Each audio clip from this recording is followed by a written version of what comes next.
ये कब सोचा कि ठीक है कंसल्टेंसी चला रहे हैं, दूसरों को जिता भी रहे हैं, नेता भी बना रहे हैं, पार्टियों के भविष्य भी बदल रहे हैं, सब बढ़िया चल रहा था, फिर कब सोचा कि नहीं, अब मुझे खुद मैदान में उतरना है, और वो मैदान जो आसान नहीं है? कोविड के बाद जब फर्स्ट लॉकडाउन हुआ तो मैं दिल्ली में उस समय था और मैंने देखा बिहार के लोगों की दुर्दशा।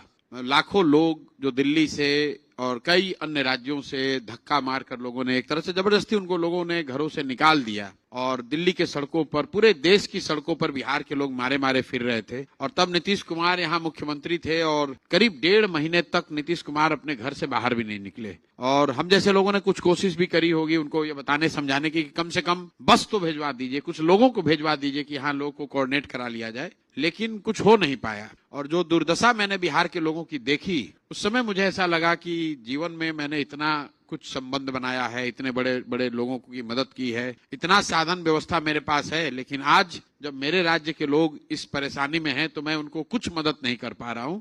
इसलिए मैंने तय किया कि अब, उस समय मैं बंगाल का चुनाव करा रहा था, बंगाल और तमिलनाडु का, मैंने तय किया कि इसके बाद अब ये जीवन में काम नहीं करूंगा, कुछ ऐसा करूंगा कि बिहार के लोगों को ऐसी स्थिति फिर से दोबारा न झेलनी पड़े।